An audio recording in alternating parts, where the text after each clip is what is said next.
معزز علماء اکرام، معزز سامعین، اسلامی رشتے کی خواتین، السلام علیکم ورحمۃ اللہ وبرکاتہ۔ نحمدہ ونصلی علی رسولہ الکریم، اما بعد فاعوذ باللہ من الشیطان الرجیم، بسم اللہ الرحمن الرحیم۔ لقد من اللہ علی المؤمنین اذ بعث فیہم رسولا صدق اللہ مولانا العظیم وبلغنا رسوله النبی الکریم ونحن على ذلك لمن الشاہدین والشاکرین والحمد للہ رب العالمین۔ آئیے پورا مجمع انتہائی عقیدت و محبت کے ساتھ درود پاک پڑھیے بآواز بلند، اللہم صلی علی سیدنا و مولانا محمد وبارک وسلم، صلو علیہ صلاۃ و سلام علیک یا رسول اللہ صلی اللہ تعالی علیہ وسلم۔ الحمدللہ آج کا یہ پروگرام پوری شان و شوکت کے ساتھ اپنی منزلوں کو طے کر رہا ہے، اور ہماری بستی کے نوجوانوں نے جن علماء کو مدعو کیا تھا، نعرہ تکبیر، نعرہ رسالت، علماء اہل سنت، شاہ اسلام سید نعیم شاکر میاں صاحب قبلہ، نعرہ تکبیر۔ ماشاءاللہ اسٹیج کی زینت کا اضافہ ہو رہا ہے، اور ہماری بزم کے جو شاعر سید نعیم صاحب قبلہ تشریف لا چکے ہیں، آپ کو بہترین انداز میں ان کے کلام سماعت کرنے ہیں۔ بہت بہترین کلام آپ کو سنائیں گے، لیکن آپ کو جو بھی مہمان اس مائک پہ آئے تمام کا سبحان اللہ اور الحمدللہ کے ذریعے ساتھ دینا ہے۔ تو جن علماء کو بھی ہم نے مدعو کیا تھا الحمدللہ، وہ سب کے سب ہماری بستی میں تشریف لا چکے ہیں، سبحان اللہ۔ اور بڑے بہترین مقرر حضرت علامہ مفتی سید ریحان صاحب قبلہ خانقاہ معظمیہ جنیٹا شریف سے تشریف لا چکے ہیں، اور آج کی بزم کے شاعر بھی سید ہیں اور مقرر بھی سید ہیں، سبحان اللہ۔ آج دو سیدوں کا آپ کو دیدار کرنے کو ملے گا، سبحان اللہ۔ بس تقریر کرنا مقصود نہیں، 10 منٹ کے لیے حاضر ہو گیا، کچھ بیان کر کے رخصت ہو جاؤں گا انشاءاللہ۔ محبتوں سے سماعت کریں۔ اللہ تعالیٰ نے قرآن میں ارشاد فرمایا، لقد من اللہ علی المؤمنین اذ بعث فیہم رسولا، کہ اللہ تبارک و تعالیٰ نے لوگوں پر احسان کیا جبکہ لوگوں کے درمیان اپنے رسول کو مبعوث فرمایا۔ یوں تو رب تبارک و تعالیٰ نے انسان کو بے شمار نعمتوں سے نوازا، اللہ تبارک و تعالیٰ نے انسان کو بڑی نعمتیں عطا فرمائی، لیکن کہیں بھی آپ نے یہ نہیں دیکھا ہوگا، کہیں بھی آپ نے یہ نہیں پڑھا ہوگا کہ کہیں اللہ تعالیٰ نے یہ فرمایا ہو کہ میں نے انسان کو یہ نعمت عطا فرمائی اور انسان پر احسان کیا۔ آپ دیکھیں اللہ تعالیٰ نے آسمان کے شامیانے کو ہمارے لیے لگایا، لیکن یہ نہیں فرمایا اے لوگوں میں نے آسمان کے شامیانے کو تمہارے لیے لگا دیا، تم پر احسان کیا۔ اللہ تعالیٰ نے زمین کے فرش کو بچھایا، لیکن یہ نہیں فرمایا اے لوگوں میں نے زمین کے فرش کو بچھایا، تم پر احسان کیا۔ انسان کو ایک بہترین وجود بخشا، اس وجود کے اندر بے شمار نعمتوں کو رکھا، 2 کان سننے کے لیے دیے، 2 آنکھیں دیکھنے کے لیے دی، ایک زبان بولنے کے لیے دی، 2 کان پکڑنے کے لیے دیے، 2 ہاتھ چلنے کے لیے دیے۔ یوں بے شمار نعمتیں اللہ تبارک و تعالیٰ نے انسان کو عطا فرمائی، لیکن کہیں اللہ نے قرآن کے اندر یہ نہیں فرمایا اے لوگوں میں نے تمہیں یہ نعمت عطا فرمائی، تم پر احسان کیا۔ لیکن جب باری آئی اللہ تبارک و تعالیٰ نے ہمیں اور آپ کو جب اپنی سب سے بڑی نعمت عطا فرمائی، یعنی ہمارے نبی کو ہمارے درمیان مبعوث فرمایا، تو رب نے قرآن میں ارشاد فرمایا، لقد من اللہ علی المؤمنین اذ بعث فیہم رسولا، اے لوگوں اللہ تعالیٰ نے تم پر احسان کیا جبکہ اس نے اپنا محبوب تمہارے درمیان بھیج دیا۔ سبحان اللہ، نعرہ تکبیر، نعرہ رسالت، نعرہ رسالت،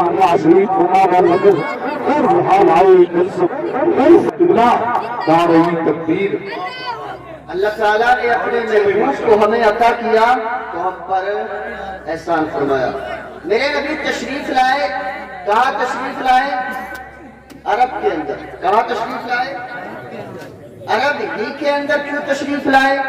یہ تو دنیا کے اندر بہت سارے مقامات ہیں، اللہ تعالیٰ چاہتا تو ہندوستان کے اندر بھی بھیج سکتا تھا، پاکستان یا دیگر ممالک کے اندر بھی بھیج سکتا تھا، لیکن اللہ تبارک و تعالیٰ نے اپنے محبوب کو عرب کی سرزمین پر بھیجنے کے لیے کیوں چنا؟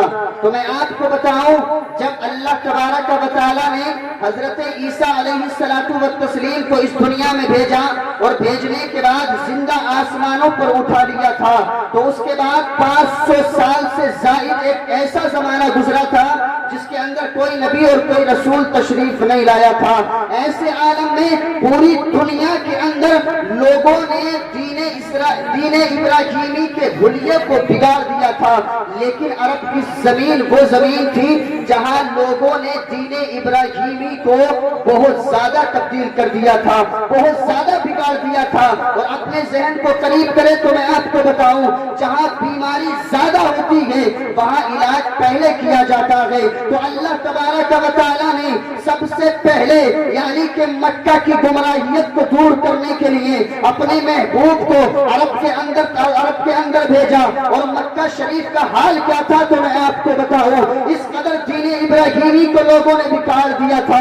اللہ اکبر کبیرہ، جب وہاں کسی کا انتقال ہوتا تو اس کو دفن کرنے کے بعد اس کی برابر میں ایک گڈھے کو کھودا جاتا اور اس کے اندر ایک اونٹ کو داخل کر دیا جاتا، نہ اس کو کھانے کے لیے دیا جاتا نہ پینے کے لیے دیا جاتا، وہ اونٹ بھوکا پیاسا وہی مر جایا کرتا تھا۔ اور لوگ یہ سمجھتے تھے کہ یہ اونٹ میدان محشر میں اس انسان کی سواری بنے گا۔ اور آگے بڑھے، جب کسی مالدار انسان کا انتقال ہوتا تھا اس کی قبر بنانے کے بعد اس کے یعنی کہ قبر پر ایک اونٹ کو اس کی کوچے کاٹنے کے بعد چھوڑ دیا جاتا تھا، اور لوگ یہ سمجھتے تھے کہ اس کی کوچوں سے جو خون نکلے گا اور اس کی قبر پر لگے گا تو لوگ دیکھ کر کے سمجھ جائیں گے یہ کسی مالدار کی قبر ہے، یہ کسی امیر کی قبر ہے۔ اور آگے بڑھے، اس قدر حلیے کو بگاڑ دیا تھا، اگر عرب کے اندر بارش نہیں ہوتی تھی تو لوگ ایک جانور کو پکڑتے اور سوکھی لکڑیاں اس میں باندھ کر آگ لگانے کے بعد جنگل میں چھوڑ دیا کرتے تھے،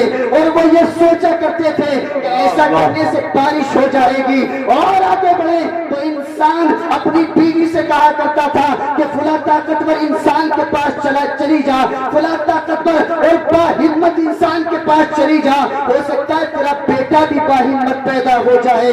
اللہ اکبر کبیرہ، اس قدر مکے کا ماحول خراب ہو چکا تھا، اس قدر عرب کے لوگ گمراہیت میں پڑ چکے تھے، کوئی اپنا خدا چاند کو کہہ رہا تھا، کوئی سورج کی عبادت کر رہا تھا، کوئی پتھروں کے آگے اپنے سر کو جھکا رہا تھا۔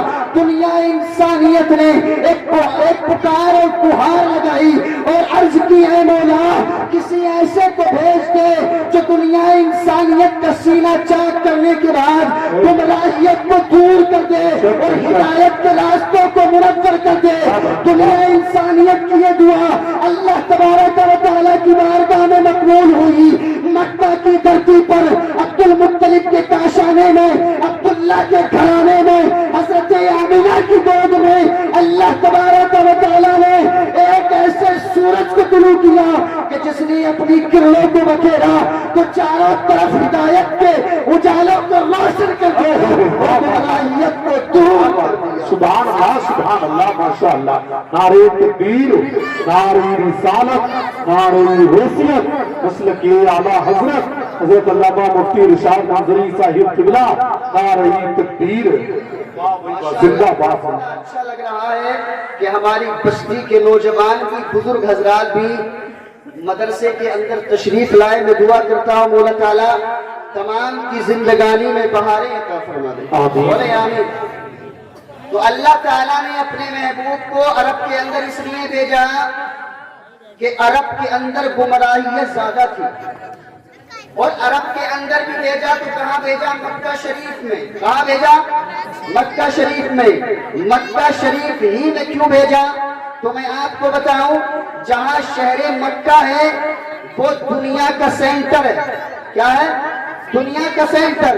اس وقت جہاں کعبۃ اللہ ہے یہ دنیا کی بیچوں بیچ جگہ میں موجود موجود ہے۔ اور مکہ شہر کی ایک خاصیت کیا ہے؟ مکہ شہر ایک ایسا شہر ہے جو تمام ممالک کو اپنے راستوں کے ذریعے جوڑ دیتا ہے۔ سبحان اللہ۔ میرا محبوب بھی دنیا کے اندر لوگوں کو جوڑنے کے لیے آیا ہے۔ اللہ تبارک و تعالیٰ نے اپنے محبوب کو مکہ شہر کے اندر بھیج کر لوگوں کو متنوع فرما دیا۔ اے لوگوں سنو، جس طریقے سے شہر مکہ تمام ممالک کو اپنے راستوں کے ذریعے جوڑ دیتا ہے، اسی طریقے سے میرا نبی بھی تمام لوگوں کو جوڑنے کے لیے زندہ باد زندہ باد، سبحان اللہ ماشاءاللہ۔ اس لیے میرے اللہ نے اپنے محبوب کو بھیجنے کی جگہ شہر مکہ چنی، اور میرا محبوب تشریف لے آیا، دنیا میں بہاریں آ گئی۔ سبحان اللہ۔ میرا تقریر کرنے کا مقصد نہیں، بس حصول برکت کے لیے مفتی راحیل حسان کے اصرار پر میں کھڑا ہو گیا۔ اللہ تعالیٰ قرآن میں ارشاد فرماتا ہے لَقَدْ مَنَّ اللَّهُ عَلَى الْمُؤْمِنِينَ إِذْ بَعَثَ فِيهِمْ رَسُولًا۔ اللہ تبارک و تعالیٰ نے لوگوں پر احسان کیا جبکہ ان میں اپنا رسول بھیجا۔ ایک شاعر نے کہا تھا دیواروں در سجاؤ سرکار آ رہے ہیں، مل کر خوشی مناؤ سرکار آ رہے ہیں، مل کر خوشی مناؤ سرکار آ رہے ہیں۔ اور بولے فرشتے دائی حلیمہ کے کان میں، بولے فرشتے دائی حلیمہ کے کان میں، ارے مکہ شریف جاؤ سرکار آ رہے ہیں۔ سنت ہے جبرائیل کی بدعت نہیں گئے، سنت ہے جبرائیل کی بدعت نہیں گئے، جھنڈا ہرا لگاؤ سرکار آ رہے ہیں، جھنڈا ہرا لگاؤ سرکار آ رہے ہیں۔ اور عاشق نے غار سور میں عاشق سے یہ کہا، عاشق نے غار سور میں عاشق سے یہ کہا، ارے انگلی ذرا ہٹاؤ سرکار آ رہے ہیں۔ زندہ باد زندہ باد۔ آج ہم مل کر اپنے محبوب کی، اپنے نبی کی آمد کا جشن منا رہے ہیں، اور یہ بھی قسمت ہماری ہے الحمدللہ۔ آج کچھ لوگ کہتے ہیں جھنڈے لگانا بدعت اور نبی کی میلاد پر جشن منانا بدعت، یہ بدعت، یہ بدعت، وہ بدعت، لیکن ان کو پتہ نہیں کہ بدعت کیسی بدعت ہے۔ بدعت دو قسم کی ہوتی ہے، ایک اچھی بدعت ہوتی ہے اور ایک غلط بدعت ہوتی ہے۔ پہلے میں آپ کو بتاؤں بدعت کس کو کہتے ہیں؟ تو بدعت اس کام کو کہتے ہیں جو سرکار اور صحابہ کے زمانے میں نہ ہوتا ہو اور بعد میں اس کا رواج پڑ گیا ہو تو اس کو بدعت کہتے ہیں۔ کیا کہتے ہیں؟ بدعت کہتے ہیں۔ لیکن اس کی دو قسمیں ہیں، ایک بدعت حسنہ اور ایک بدعت سیئہ، یعنی ایک اچھی بدعت اور دوسری غلط بدعت۔ تو دیکھیے اچھی بدعت کون سی ہوگی؟ اگر وہ کام جو رسول کے زمانے میں نہیں تھا بعد میں شروع ہو گیا تو پیارے میں آپ کو بتاؤں، اگر وہ کام قرآن اور حدیث سے نہیں ٹکرا رہا ہے، کوئی اصول اس کا قرآن و حدیث سے نہیں ٹکرا رہا ہے تو سمجھ جائیں یہ اچھی بدعت ہے۔ سبحان اللہ۔ اگر حضور کے زمانے میں کوئی کام نہیں ہوتا تھا، بعد میں لوگوں نے کرنا شروع کر دیا اور وہ کام ایسا ہے کہ قرآن سے بھی ٹکراتا ہے، احادیث کے اصول سے بھی ٹکراتا ہے، تو آپ سمجھ جائیں یہ غلط بدعت ہے، اس کا کرنا ناجائز و حرام ہے۔